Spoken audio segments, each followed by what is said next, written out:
नमस्कार, आप देख रहे हैं फाइनल रिपोर्ट। मैं हूं आपके साथ विवेक शांडिल्य। दिन भर की बड़ी खबरों की फाइनल रिपोर्ट के साथ शुरुआत कर रहे हैं पश्चिम बंगाल से। पश्चिम बंगाल में चुनाव से पहले सियासी जंग तेज हो गई है। मुख्यमंत्री ममता बनर्जी और केंद्रीय गृह मंत्री आमने सामने हैं। आरोप प्रत्यारोप के बीच 2026 के विधानसभा चुनाव की जमीन तैयार होती दिख रही है।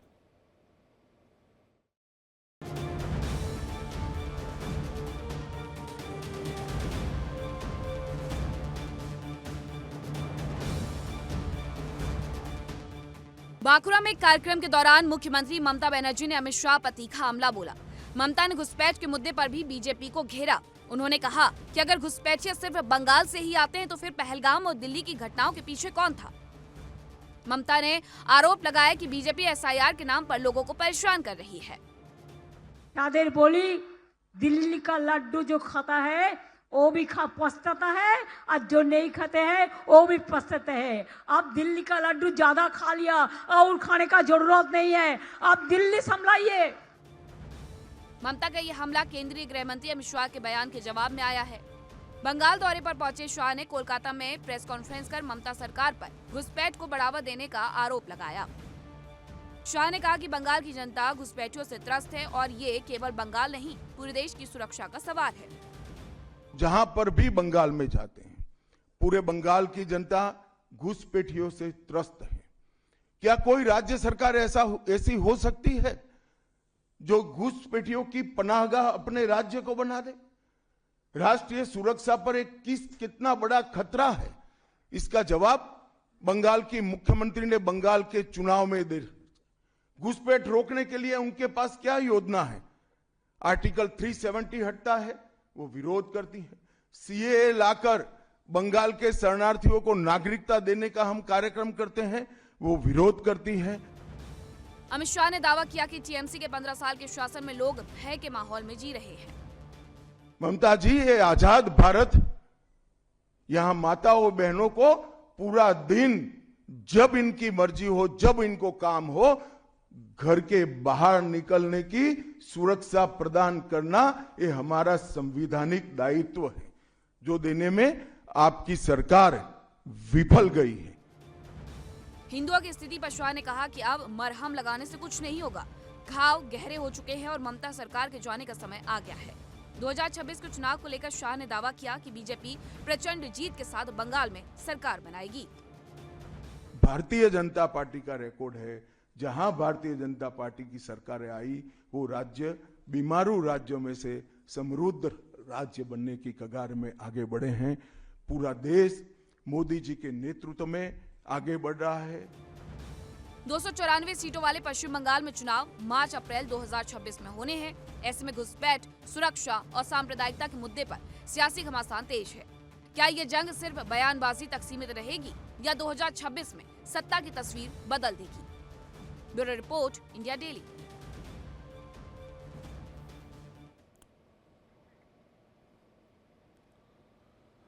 चाइना के साथ गलवान घाटी में इंडियन आर्मी क्लैश को लेकर सलमान खान एक फिल्म बना रहे हैं और इस फिल्म का टीजर रिलीज कर दिया गया है। और टीजर के सामने आते ही चीन का रिएक्शन सामने आ गया है। चीन कहता है फिल्म में फैक्ट नहीं है, जो बातें कही गई है उससे लड़ाई की हकीकत तो नहीं बदल सकती है। दिलचस्प बात है कि चीन ने इस लड़ाई को लेकर कभी फैक्ट जारी ही नहीं किया। मानो याद रहे, जख्म लगे तो मेडल समझना और मौत दिखे तो सलाम करना और कहना बिरसा मुंडा की, बजरंग बली की, भारत माता की। साल 2020 में भारत और चीन के बीच हुई गलवान घाटी की लड़ाई 5 साल बाद फिर सुर्खियों में है। दरअसल चीनी सीमा के पास स्थित गलवान की लड़ाई पर सलमान खान की एक film battle of Galwan release होने जा रही है, जिसका टीजर 27 दिसंबर को आया है। इस फिल्म के टीजर से चीन बौखला गया है। चीन के सरकारी अखबार ग्लोबल टाइम्स ने एक लेख में इसे बिना फैक्ट वाला बताया है। फिल्मी कहानियों से किसी जमीन पर कब्जा नहीं होता। गलवान पर बनाई जा रही फिल्म सिर्फ मनोरंजन के लिए है। इस तरह की कहानियों से दोनों देशों के रिश्ते खराब हो सकते हैं। स्वतंत्र ऑस्ट्रेलियाई समाचार द क्लैक्सन की रिपोर्ट के मुताबिक साल 2020 में गलवान घाटी की लड़ाई में चीन को भारत से काफी ज्यादा नुकसान हुआ था। इस लड़ाई में चीन के 38 सैनिक मारे गए थे। द क्लैक्सन ने ये रिपोर्ट रिसर्च के आधार पर जारी की थी। हालांकि चीन का कहना था कि उसके सिर्फ 4 सैनिक मारे गए हैं, जबकि एक की मौत डूबने से हुई है। यानी गलवान की लड़ाई में उसे सिर्फ 5 सैनिकों का नुकसान हुआ है। चीन ने इसके बाद कोई आधिकारिक आंकड़ा जारी नहीं किया। वहीं भारत ने इस लड़ाई में अपने 20 जवानों को खो दिया था। इनमें कर्नल संतोष भी शामिल थे। इस झड़प में भारत के 70 से ज्यादा जवान घायल हुए थे। दरअसल गलवान घाटी की लड़ाई की मुख्य वजह चीन की वादाखिलाफी था। रिपोर्ट के अनुसार जून की शुरुआत में चीन LAC के पास निर्माण का कार्य कर रहा था, जिसके विरोध में भारत ने गलवान के पास एक अस्थायी पुल का निर्माण कराया। चीनी सैनिकों ने इसका पुरजोर विरोध किया, जिसको लेकर चीन और भारत के सैनिकों के बीच 6 जून के आसपास झड़प हुई थी। द क्लैक्सन के मुताबिक इसके बाद वरिष्ठ अधिकारियों ने हस्तक्षेप किया, जिसके बाद दोनों के बीच सीमा पार न करने की नीति को लेकर एक समझौता हुआ। लेकिन कहा जाता है कि 15 जून की रात को चीन ने इसे तोड़ दिया, जिसके बाद दोनों देशों के बीच हिंसक झड़पें देखने को मिली। द हिंदू ने गलवान घाटी में लड़ाई के 3 दिन बाद विदेश मंत्रालय के अधिकारियों के हवाले से एक रिपोर्ट दी थी। इस रिपोर्ट में कहा गया था कि चीन के सैनिकों ने घात लगाकर भारतीय सैनिकों पर हमला किया। हमले के लिए चीनी सैनिकों ने बड़े बड़े पत्थरों का इस्तेमाल किया था। घाटी के पास भारतीय सैनिकों पर हमला करने के लिए चीन ने कम से कम 150 सैनिकों को उस वक्त तैनात कर रखा था। Bureau report, India daily.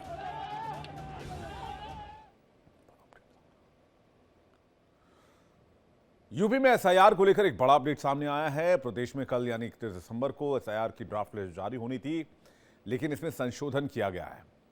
इसकी एक नई तारीख सामने आई है। अब यूपी में 6 जनवरी 2026 को ड्राफ्ट लिस्ट पब्लिश की जाएगी।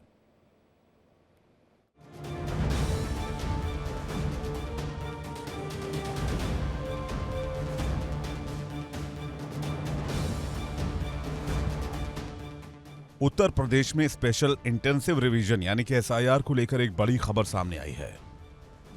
यूपी में कल यानी 31 दिसंबर को SIR की ड्राफ्ट लिस्ट जारी होनी थी, मगर इसमें संशोधन किया गया है।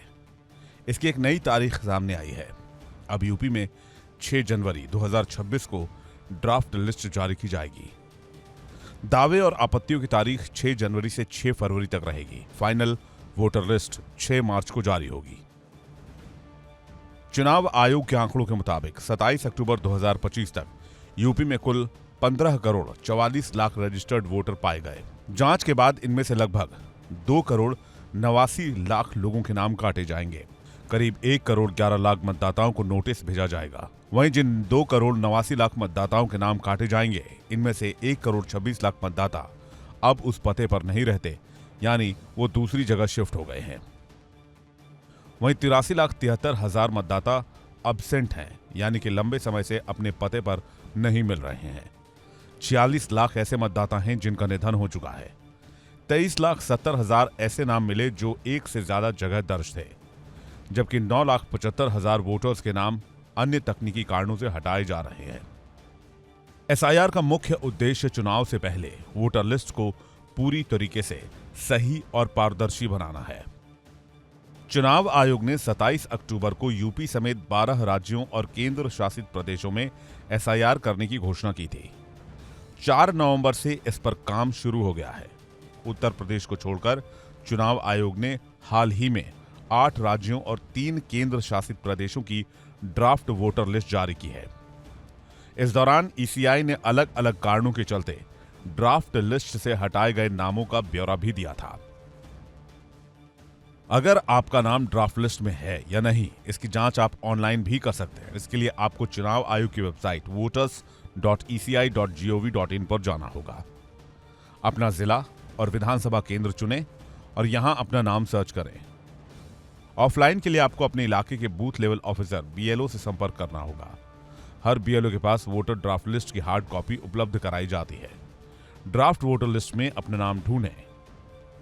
Bureau report, India daily.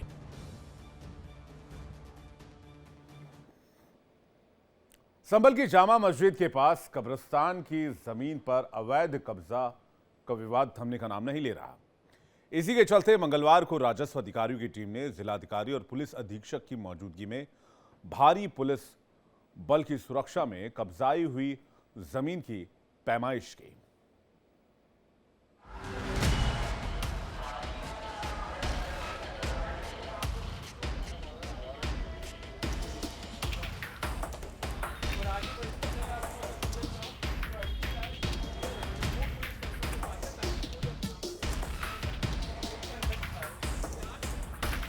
Uttar Pradesh के संभल में विवादित जामा मस्जिद के पास कब्रिस्तान की जमीन पर अवैध कब्जे की पैमाइश पूरी हो गई। RAF PAC की सुरक्षा में DM डॉक्टर राजेंद्र पेसे और SP कृष्ण कुमार विश्नोई की मौजूदगी में 29 राजस्व अधिकारियों ने पैमाइश की। इस दौरान ड्रोन कैमरों से आसमान और लोगों के घरों की छतों की निगरानी की गई। वहीं पुलिस के साथ में RAF PAC की टीमों ने मार्च निकाला और पैमाइश करने आई टीम का नेतृत्व तहसीलदार धीरेन्द्र सिंह ने किया।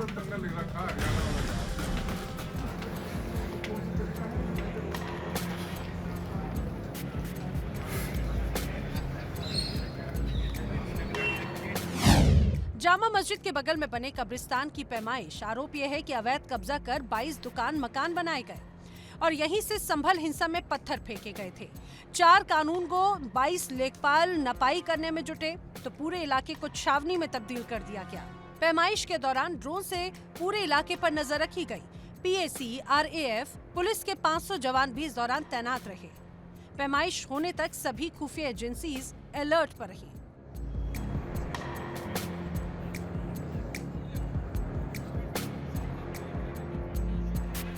राजस्व अधिकारियों की टीम ने यहां पर कब्जे में ली गई 8 बीघा जमीन पर बनी दुकानों और मकानों के फीते से पैमाइश की। वहीं आला अधिकारियों ने खुद खड़े होकर एक एक मकान और दुकान की पैमाइश करवाई।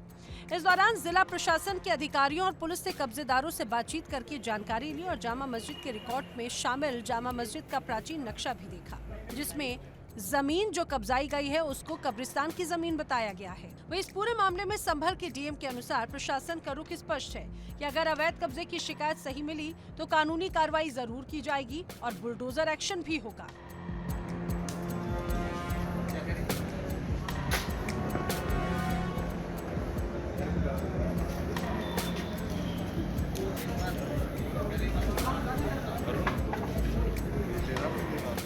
जो राजस्व ग्राम कोर्ट है, जो विवादित स्थल के बिल्कुल सटा हुआ है, वो 32/2 गाटा संख्या है और कुल 4780 वर्ग मीटर के अंदर है और इसी के पैमाइश आज की गई है और उस जगह पे 100% कब्रिस्तान ही है और कुल 22 जो मकानों को और दुकानों को चिन्हित किया गया है जिनके कब्जे पाए गए हैं।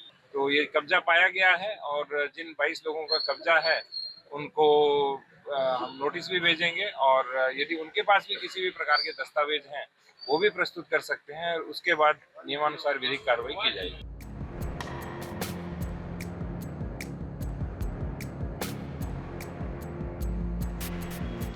अब आगे की कार्रवाई तहसीलदार की कोर्ट में दस्तावेजों की जांच के आधार पर होनी है। इसके लिए जांच रिपोर्ट तलब की गई है। दुकान मकान मालिकों को वैध दस्तावेज कमेटी के सामने पेश करने होंगे। जांच कमेटी की रिपोर्ट के आधार पर ही प्रशासन अपनी रिपोर्ट तैयार करके कोर्ट में पेश करेगा। Bureau report, India daily.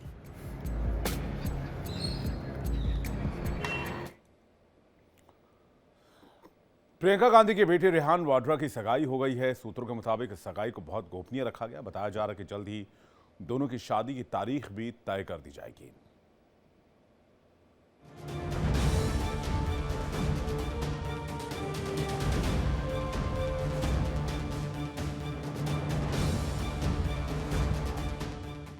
Congress सांसद प्रियंका गांधी के बेटे रेहान वाड्रा ने अपनी महिला दोस्त अवीवा बेग के साथ सगाई कर ली है। बेग दिल्ली की रहने वाली हैं और रेहान की तरह ही फोटोग्राफर हैं। दोनों परिवार ने इस कार्यक्रम को बेहद निजी रखा था। इसकी जानकारी बेहद करीबियों को ही दी गई थी। बताया जा रहा है कि अवीवा को फोटोग्राफ का शौक है, वही रेहान भी फोटोग्राफी से जुड़े रहे हैं। प्रियंका गांधी के बेटे रेहान की गर्लफ्रेंड अवीवा बेग के साथ सगाई की पुष्टि परिवार से जुड़े खास लोगों ने की है। खबरों के मुताबिक कांग्रेस महासचिव प्रियंका गांधी और उद्योगपति रॉबर्ट वाड्रा के बेटे रेहान वाड्रा की शादी जल्द होगी। सूत्रों ने बताया कि रेहान वाड्रा ने हाल ही में अपनी 7 साल पुरानी गर्लफ्रेंड अवीवा बेग को प्रपोज किया, जिसे अवीवा ने स्वीकार कर लिया। दोनों परिवारों को यह रिश्ता कबूल है। अवीवा बेग और उनका परिवार दिल्ली का रहने वाला है और दोनों परिवार भी एक दूसरे के बहुत करीब हैं। सूत्रों ने बताया कि शादी की तारीख दोनों परिवार मिलकर तय करेंगे। प्रियंका गांधी केरल के वायनाड से सांसद हैं। अपने बड़े भाई राहुल गांधी द्वारा ये सीट खाली किए जाने के बाद उपचुनाव में प्रियंका ने यहां से जीत हासिल की थी। वहीं उनके पति रॉबर्ट वाड्रा एक बड़े कारोबारी हैं। आपको बता दें कि बीती रात दोनों परिवारों की मौजूदगी में रेहान वाड्रा ने अपनी गर्लफ्रेंड अवीवा बेग को प्रपोज किया। अब सगाई समारोह कल रणथंभौर में होगा। दोनों की शादी कुछ महीने बाद होगी। रेहान की मंगेतर अवीवा के पिता इमरान बेग व्यवसायी हैं और मां नंदिता बेग इंटीरियर डिजाइनर हैं। नंदिता और प्रियंका पुरानी दोस्त हैं। रेहान वाड्रा और अवीवा तब से दोस्त हैं जब दोनों अपनी मां के गोद में खेलते थे। बाद में दोनों की शुरुआती पढ़ाई एक ही स्कूल में हुई। अवीवा भी अपनी मां की तरह इंटीरियर डिजाइनर हैं और फोटोग्राफी का शौक रखती हैं। रेहान भी फोटोग्राफर हैं। रेहान को अक्सर मां प्रियंका के साथ देखा जाता रहा है, हालांकि वो राजनीति से दूर रहते हैं। रेहान डार्क परसेप्शन नाम की अपनी एक सोलो एग्जीबिशन भी कर चुके हैं। उनकी कोलकाता में फोटोग्राफी की प्रदर्शनी भी लग चुकी है। Bureau report, India daily.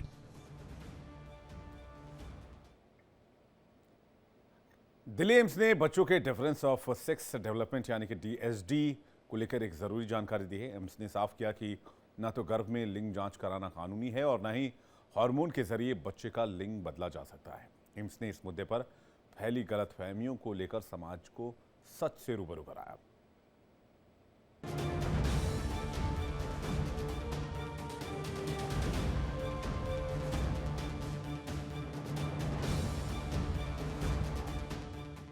Delhi AIIMS के निदेशक प्रोफेसर M श्रीनिवास ने बताया कि गर्भावस्था के दौरान लिंग जांच पूरी तरह प्रतिबंधित है। इसके बावजूद कुछ लोग चोरी छिपे ये जांच कराते हैं। कई मामलों में बच्ची होने की जानकारी मिलने पर डॉक्टरों से हार्मोन देकर लड़का बनाने की मांग की जाती है। एम्स ने स्पष्ट किया कि मेडिकल साइंस में ऐसा संभव ही नहीं है। सेक्स तो डिटर्मिनेशन हम एंटीनेटल नहीं करना चाहिए। कर भी देंगे तो हम मेल का फीमेल नहीं कर सकते, फीमेल का मेल कर नहीं सकते हैं। कई लोग उसको करते हैं, हमने सुना है, देखा भी है। इसीलिए मैसेज जाना चाहिए कि फीटल एंटीनेटल डायग्नोसिस मत करिए, करेंगे तो उसका रिवर्सल नहीं करिए सेक्स का। सेकेंड थिंग इज, जैसे बच्चा जन्म लेता है तो स्मॉल परसेंटेज में आपका मेल या फीमेल बताना मुश्किल होता है। उसके ऊपर जल्दबाजी नहीं करना है, because we have a one column which is called indeterminate, वो उसमें डालना चाहिए। थर्ड थिंग इज, ये जल्दबाजी मत रखो, इसको जल्दी से जल्दी मेल करो या फीमेल नहीं करना है, मेल करना है। बिकॉज सोसाइटी में क्या है, मोस्ट ऑफन ग्रैंड पेरेंट्स बोलते हैं कि इसका ना लड़का लड़की दोनों का नहीं, तो लड़का ही बना दो, लड़का लड़की नहीं चाहिए। एम्स डायरेक्टर ने यह भी बताया कि जन्म के बाद कुछ बच्चों में DSD जैसी मेडिकल कंडीशन पाई जाती है, जिसे लोग अक्सर गलतफहमी में ट्रांसजेंडर समझ लेते हैं। सामाजिक दबाव के चलते कई माता पिता बच्चों का इलाज कराने के बजाय उन्हें ट्रांसजेंडर समुदाय को सौंप देते हैं, जिससे बच्चे जरूरी इलाज से वंचित रह जाते हैं। डॉक्टर्स ने माता पिता से अपील की है कि किसी भी तरह की भ्रांति, डर या सामाजिक दबाव में आए बिना बच्चों को विशेषज्ञ डॉक्टरों के पास ले जाएं, क्योंकि DSD का इलाज संभव है। डिसऑर्डर ऑफ सेक्स डेवलपमेंट यानी DSD कोई ट्रांसजेंडर कंडीशन नहीं, बल्कि एक इलाज योग्य मेडिकल स्थिति है। यम्स निर्देशक प्रोफेसर M श्रीनिवासन ने साफ कहा कि गर्भ में हार्मोन्स देकर लिंग बदलना न तो संभव है और न ही कानूनी है। माता पिता से अपील है, घबराएं नहीं, सामाजिक दबाव में ना आएं, सही समय पर विशेषज्ञ डॉक्टरों से इलाज करवाएं तो बच्चा पूरी तरह से स्वस्थ और सामान्य जीवन जी सकता है। DSD से मामलों में यम्स की मल्टी स्पेशलिस्ट टीम हर संभव मदद कर रही है। कैमरा पर्सन रविंदर के साथ मैं पंकज राय, इंडिया डेली, दिल्ली। बांग्लादेश की प्रमुख पार्टी BNP के नेता और पूर्व प्रधानमंत्री बेगम खालिदा जिया का निधन हो गया। करीब 80 साल की थी। डायबिटीज और लिवर संबंधी कई बीमारियों से जूझ रही थी। उनका निधन BNP के लिए एक बड़ा झटका है। उनको बांग्लादेश की पहली महिला PM होने का गौरव भी हासिल है।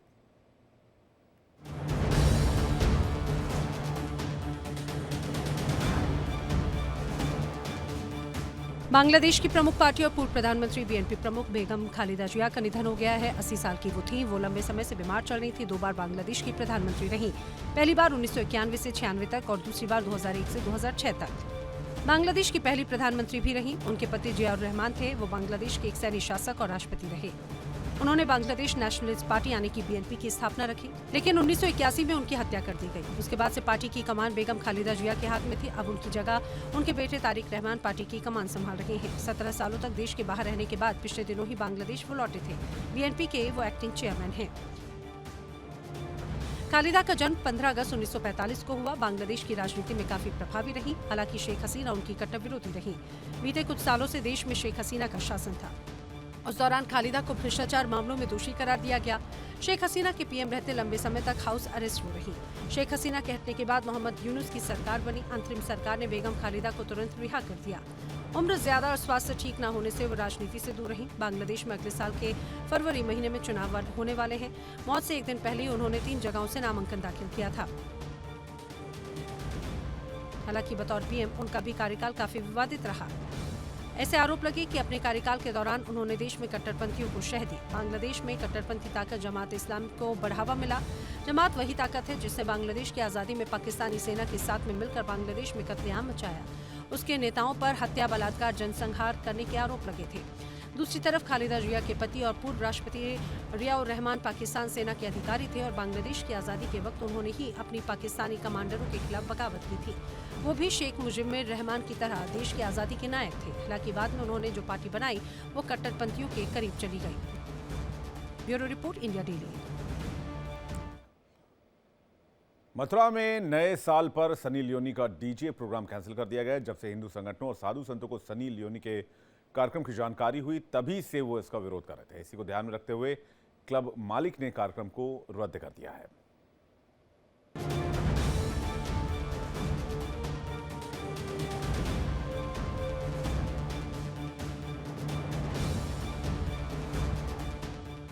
श्री कृष्ण की नगरी मथुरा में नए साल की तैयारियां जोर शोर से चल रही हैं।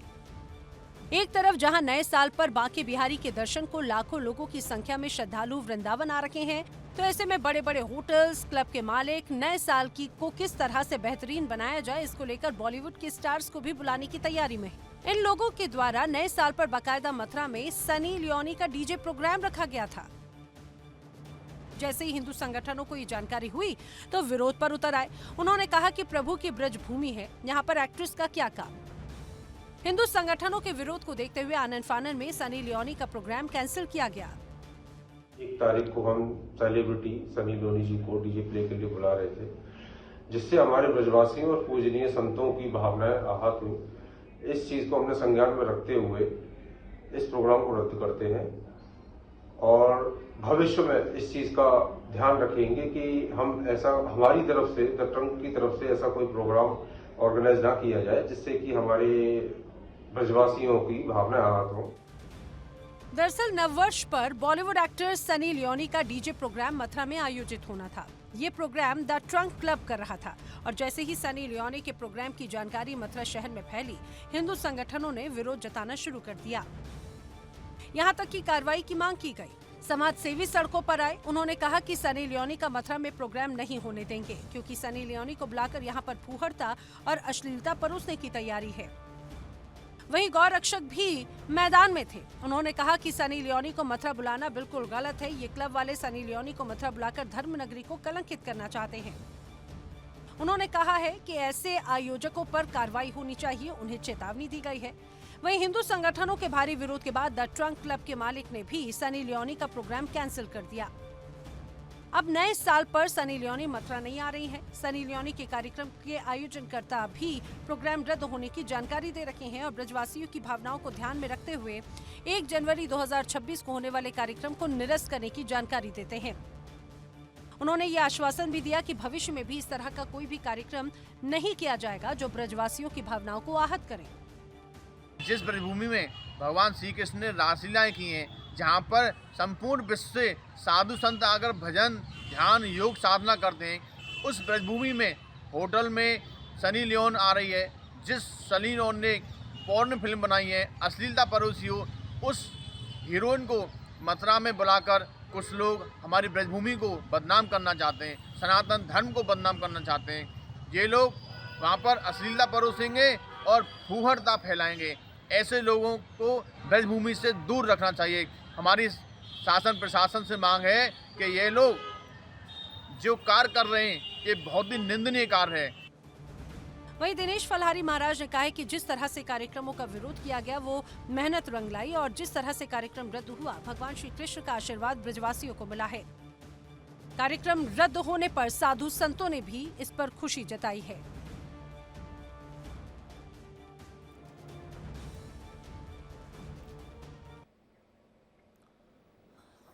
फाइनल रिपोर्ट में फिलहाल इतना ही। इंडिया डेली अब आपके स्मार्ट टीवी पर भी मौजूद है। इंडिया डेली 24/7 देखिए अपनी स्मार्ट टीवी पर लाइव और लगातार।